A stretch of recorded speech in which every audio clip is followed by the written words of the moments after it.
세상은 난제로 가득 차 있습니다. 자연재해나 경제 불안과 같은 전 지구적인 문제에서부터 개인 한 사람이 감당해야 하는 그러한 문제에 이르기까지 생각만으로도 가슴이 답답해집니다.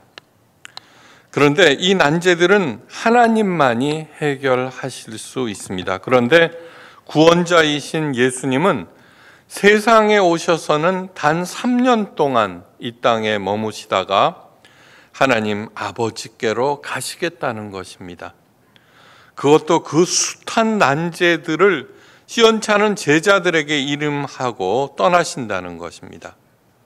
너무나 야속하고 무책임하다는 생각이 듭니다. 요한복음 14장에서 16장까지는 예수님의 고별 말씀입니다.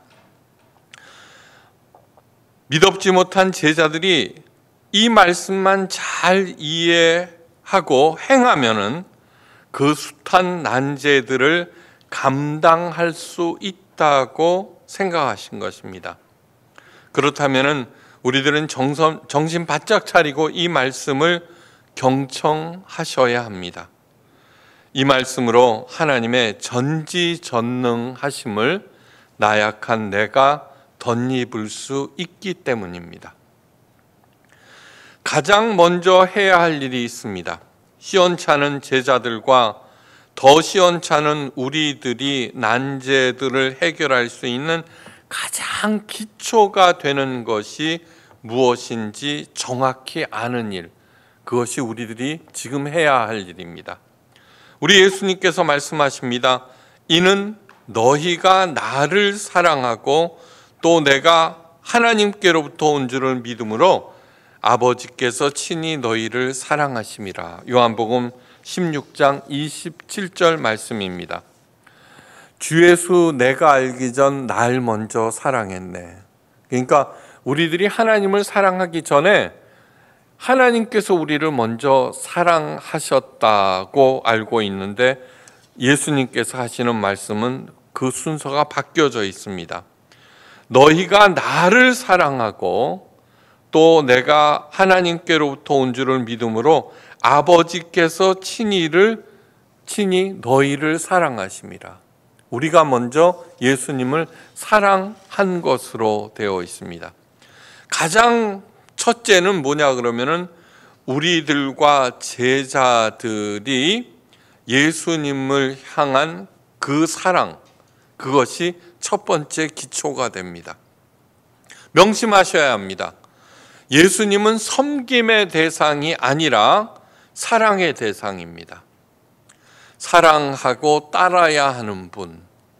사랑이라고 하는 것이 무엇입니까? 사랑은 유일하게 나보다 상대방을 더 중히 여기는 것이 사랑입니다. 사랑하는 사람에게서 받는 가장 큰 상처는 내가 주는 것을 그 상대방이 거부하였을 때 큰 상처를 받습니다. 그 전까지는 모두 다 내 것만 챙겼는데, 제일 먼저는 예수님을 향한 우리의 사랑, 그것이 첫 번째 기초가 됩니다. 그래서 예수님을 사랑하고 따라야 한다는 것. 둘째는 하나님 아버지의 우리를 향하신 사랑입니다. 이 두 가지가 난제들을 감당하는데 가장 필수적인 요소, 가장 튼튼한 기초가 됩니다. 내가 예수님을 사랑하고 믿고 따를 때 내 삶의 태도가 결정됩니다. 사랑은 나를 뛰어넘어 상대방을 더 중히 여기는 것이니까 예수님을 사랑할 때 내 생각을 버리고 예수님의 생각을 중히 여김으로 그때 내가 취해야 할 태도가 결정됩니다. 하나님의 사랑은 그러한 나의 삶의 결단을 완성시키십니다. 이것이 문제 해결의 가장 튼튼한 기초가 됩니다. 예수님께서 말씀하십니다. 내가 진실로 너희에게 이르노니 너희가 무엇을 하든지 아버지께 구하는 것을 내 이름으로 주리라. 구하라.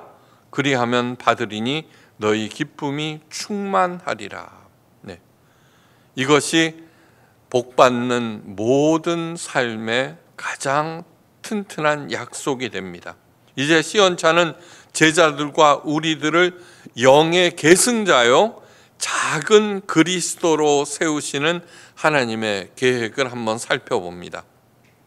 사도 바울은 하나님의 사랑에 대해서 다음과 같이 말합니다. 모든 것을 참으며 모든 것을 믿으며 모든 것을 바라며 모든 것을 견디느니라. 고린도전서 13장 7절 말씀입니다. 부족하고 연약한 사람이라도 예수님을 사랑하는 사람들은 반드시 어떤 일이라도 감당할 수 있음을 하나님께서 믿고 바라고 참으신다는 것입니다. 네. 예수님께서 거룩한 사명을 미덥지 못한 제자들에게 맡기시는 깊은 뜻은 기독교 교리 중 가장 오묘한 진리인 삼위일체 하나님으로 이끕니다. 삼위일체, 성부, 성자, 성령, 이 삼위가 각각 다른 존재가 일체가 되어 있다는 삼위일체, 가장 오묘한 진리입니다. 성경은 삼막으로 구성된 구원의 역사입니다. 성부 하나님께서 1막을 주도하셨습니다. 구약에서 하나님께서는 인간의 일에 일일이 구체적으로 개입하셨습니다. 아담과 이브 등 사람들과 친히 문답하셨고 친히 말씀하셨고 노아와 아브라함과 다윗 등을 친히 부르셨고 홍해 바다를 가르셨고 광야에서 매일매일 구름 기둥과 불 기둥으로 이스라엘 백성들을 인도하셨고 만나와 메추라기로 먹이셨습니다. 성부 하나님께서 인간사의 세세한 부분까지 관리하셨습니다. 이 막은 성자 예수님의 무대입니다. 그런데 예수님은 성부 하나님과는 다른 방식으로 일하셨습니다. 주변에서 일어나는 일들만 해결하셨습니다. 예수님께서는 그 활동 무대를 이스라엘과 만나시는 불과 몇천 명의 사람들로 제한하셨습니다. 수많은 나라들과 수십억의 사람들은 예수님의 존재조차도 알지 못한 채 그냥 방치하셨습니다. 인권, 평등, 권리 이딴 거에 대해서는 그냥 놔두셨습니다. 무소부재 전지전능하신 하나님의 그 능력을 극히 제한적으로만 사용하시면서 예수님께서 하시는 일은 가르치는 일과 12명의 제자들을 양육하시는 일에 전념하셨습니다. 그리고 승천하셨습니다. 삼막의 주인공은 성령 하나님이십니다. 오순절 성령께서 임하셔서 그리스도인들의 심령에 자리 잡으셨습니다. 사도 바울은 우리를 그리스도의 몸인 동시에 성령께서 거하시는 성전이라고 확언합니다. 이 사실은 너무나 중요합니다. 예수님께서 고별 설교에서 가장 많이 언급하신 것은 바로 성령 하나님이십니다. 보혜사 곧 아버지께서 내 이름으로 보내실 성령, 그가 너희에게 모든 것을 가르치시고 내가 너희에게 말한 모든 것을 생각나게 하리라. 요한복음 14장 26절 말씀입니다. 내가 아버지께로부터 너희에게 보낼 보혜사 곧 아버지께로부터 나오시는 진리의 성령이 오실 때 그가 나를 증언할 것이요 너희도 처음부터 나와 함께 있었으므로 증언하느니라. 요한복음 15장 26, 27절 말씀입니다. 그러나 내가 너희에게 실상을 말하노니 내가 떠나는 것이 너희에게 유익하니라. 내가 떠나가지 아니하면 보혜사가 너희에게로 오시지 아니할 것이요 가면 내가 그를 너희에게 보내리라.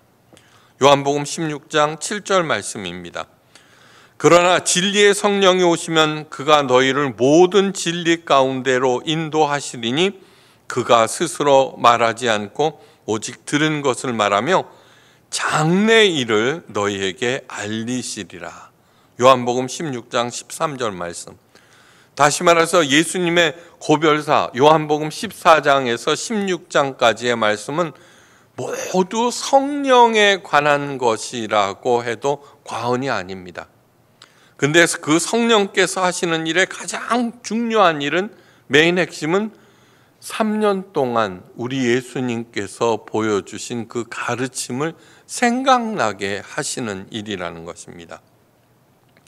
예수님께서 강조하시는 점은 성령 하나님은 무엇보다도 진리의 영으로 제자들과 또 우리들에게 예수님께서 가르치신 모든 것을 생각나게 하는 영이라는 것입니다.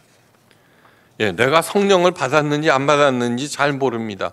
하도 교회에서는 성령을 받으면 방언이라도 해야 한다고 하니까 그렇게 되는데 그렇지 않습니다. 내가 하나님의 자녀인 것을 인정하게 되고 예수님의 가르침을 생각나서 그 가르침대로 행하려고 애쓰는 것은 성령을 이미 받았다는 가장 움직일 수 없는 증거입니다. 여기서 대단히 중요한 결론에 도달합니다. 즉 나는 성령께서 거하시는 곳이다. 성령 하나님은 예수님의 가르침을 생각나게 하시는 영이다.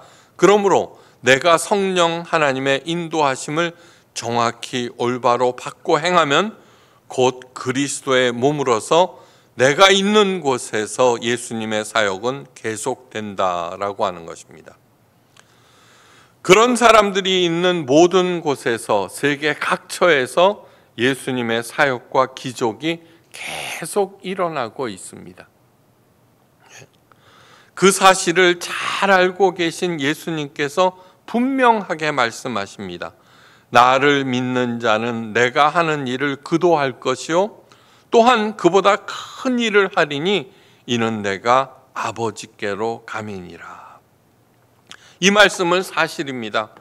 험악한 일들이 매일매일 일어나고 있어도 성령의 인도함을 정확히 받고 행하는 사람들로 인하여서 세상은 느리지만 천천히 조금씩이라도 하나님을 향해서 가고 있습니다. 지난 설교에서도 이미 말씀드렸습니다. 슈바이처 박사나 마더 테레사는 예수님보다도 훨씬 더 많은 생명을 살리고 돌보았습니다. 우리 포이에마 예수교회도 5천 명을 한 번 먹인 정도가 아니라 1,000명의 우간다 어린이들을 매일매일 몇 년 동안 먹였습니다. 예수님은 어린이를 너무너무 사랑하셨으나 그러나 그 어린이들을 차별과 노동에서 해방시키지는 않으셨습니다. 환자들을, 불치병에 걸린 사람들을 살리기는 하셨지만 불치병 자체를 없애시지는 않으셨습니다. 현재 우리가 누리고 있는 인권과 자유, 특권 등은 성령을 받은 수많은 작은 그리스도인들에 의해서 천천히 여기에 이른 것입니다. 오늘 본문에서 예수님은 이상한 말씀을 하십니다. 조금 있으면 너희가 나를 보지 못하겠고 또 조금 있으면 나를 보리라. 이 말씀을 들은 제자들은 의아한 표정으로 서로의 얼굴을 쳐다보며 무슨 뜻이야? 라고 물어보았습니다. 그 모습을 보신 예수님께서 말씀하십니다. 내가 진실로 진실로 너희에게 이르노니 너희는 곡하고 애통하겠으나 세상은 기뻐하리라. 너희는 근심하겠으나 너희 근심이 도리어 기쁨이 되리라고 답하셨습니다. 이 말씀은 곧 예수님의 십자가 죽음과 부활을 의미합니다. 며칠 후면은 예수님은 십자가 처형을 당하십니다. 예수님의 죽음은 세상 사람들에게, 특히 유대 종교 지도자들에게는 큰 기쁨입니다. 반면 제자들은 애통하고 곡하고 근심합니다. 두려움에 떱니다. 이것이 바로 예수님께서 말씀하시는 조금 있으면 나를 보지 못한다는 것입니다. 그러나 예수님은 3일 만에 부활하셨습니다. 이것이 근심이 도리어 기쁨이 된다는 뜻이며 여인의 해산으로 새 생명이 탄생하여서 그 기쁨으로 인하여 과거의 근심과 고통은 기억하지 않는다는 뜻입니다. 이것이 조금 있으면 나를 보리라는 예수님의 말씀의 원래 뜻입니다. 예수님께서 말씀하십니다. 지금은 너희가 근심하나 내가 다시 너희를 보리니 너희 마음이 기쁠 것이요 너희 기쁨을 빼앗을 자가 없으리라. 부활의 기쁨은 세상의 기쁨과는 그 차원이 다릅니다. 세상의 기쁨은 한정적이고 일시적인 것에 기반을 두고 있지만 우리 부활의 기쁨은 영원하신 하나님이 그 기쁨의 기초요 원천이십니다. 이 기쁨은 세상이 알지 못하고 알 수도 없어서 절대로 빼앗지 못합니다. 모르는데 어떻게 빼앗겠습니까? 예수님께서 말씀하십니다. 이것을 너희에게 이르는 것은 너희로 내 안에서 평안을 누리게 하려 함이라. 세상에서는 너희가 환난을 당하나 담대하라. 내가 세상을 이미 이기었노라. 세상에서는 환난을 당하나, 다시 말해서 세상의 난제들은 언제나 있고 우리의 힘으로는 완전히 해결할 수 없다는 것입니다. 세상 끝날까지 이 일은 계속될 것입니다. 마음에 새기십시오. 우리의 삶은 녹록지 않고 수많은 난제들이 계속 일어나고 있지만 우리들은 이미 예수님께서 이기신 세상을 사는 것입니다. 승리가 보장되어 있는 삶. 그러므로 어떠한 경우에도 절대로 낙심하거나 주저앉거나 포기해서는 안 됩니다. 이미 이겨놓은 세상인데요. 당당하게 앞길을 헤쳐나가시기를 간절히 바랍니다.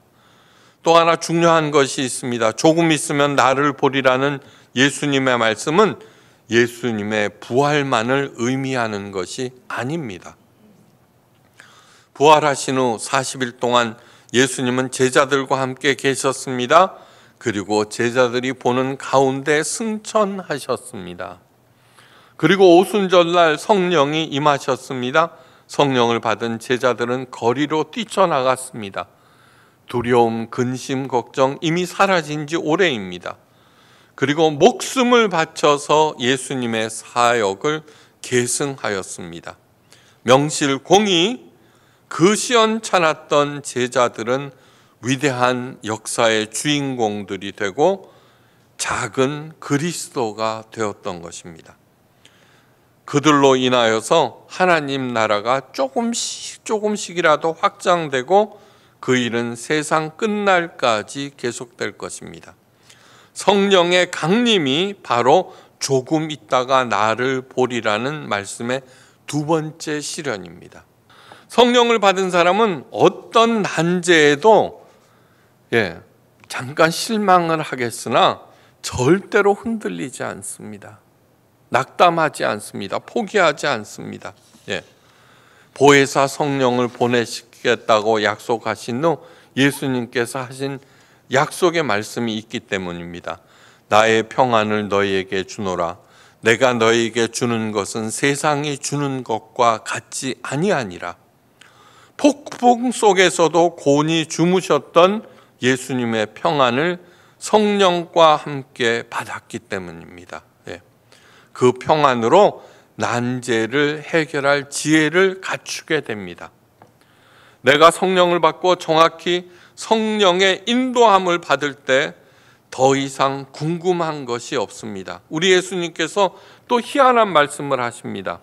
그날에는 너희가 아무것도 내게 묻지 아니하리라. 성령을 받고 예수님의 가르침과 그 가르침을 행하려는 마음을 가질 때 묻지 않는다. 우리들은 문제만 생기면 하나님 왜 내게 이런 일이 일어납니까?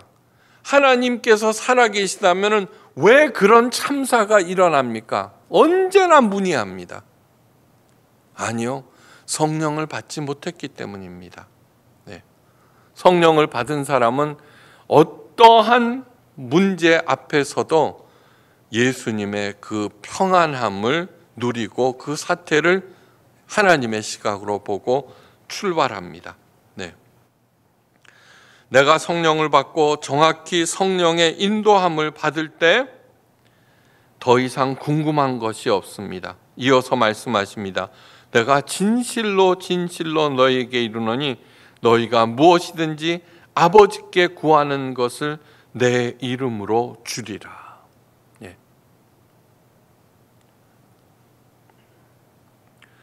오직 구할 것은 예수님의 사역의 계속을 위해서 필요한 것들이며 이미 모든 것을 아시는 하나님 아버지께서 구하기 전에 충분히 공급하십니다. 이렇게 삼위일체 하나님께서는 입체적으로 우리가 예수님의 사역을 계승하도록 도우십니다. 또 우리들 예수님의 사업이라고 하면은 전도봉사, 헌금 그딴 거 아니요. 각자의 삶의 자리에서 다른 사람들을 살리고 돕는 일, 그러한 일들을 말합니다. 사업을 하든 장사를 하든 아무 상관이 없습니다. 바로 그 지점에서 내게 닥친 난제를 푸는 일에 돌입하게 됩니다. 네. 그때 반드시 갖춰야 하는 마음가짐이 있습니다. 사도 요한이 말합니다. 어느 때나 하나님을 본 사람이 없으되 만일 우리가 서로 사랑하면 하나님이 우리 안에 거하시고 그 사랑이 우리 안에서 온전히 이루느니라. 네. 아까 사태를 정확히 서술하는 것이 무엇이라고 했습니까? 근심, 걱정, 두려움, 내 사사로운 이익, 무엇보다도 분노와 절망감이라고 하였습니다. 네. 그러한 것들을 버리셔야 합니다. 어떤 일을 하든지 사랑으로 시작하셔야 합니다. 사랑. 살려야 되겠다. 네. 그렇게 할 때 어떠한 난제라도 해결할 수 있습니다. 여러분, 세계적인 문제, 지금 러시아와 우크라이나 전쟁, 우리들에게는 그러나 내 앞에 닥쳐 있는 그 문제가 훨씬 더 심각합니다. 그 문제의 크고 작음을 떠나서 어떤 문제이든지 해결하는 방법은 똑같다는 것을 잊지 마시기 바랍니다. 참담한 일들이 가득한 세상입니다. 그러나 삼위일체 하나님을 누구보다 무엇보다 사랑하시기를 간절히 바랍니다. 제가 늘 말씀드리죠. 사랑이라고 하는 것은 상대방의 이야기 속으로 들어가는 것이다. 사랑이라고 하는 것은 사랑하게 되면 내 생각을 자동적으로 버리게 됩니다.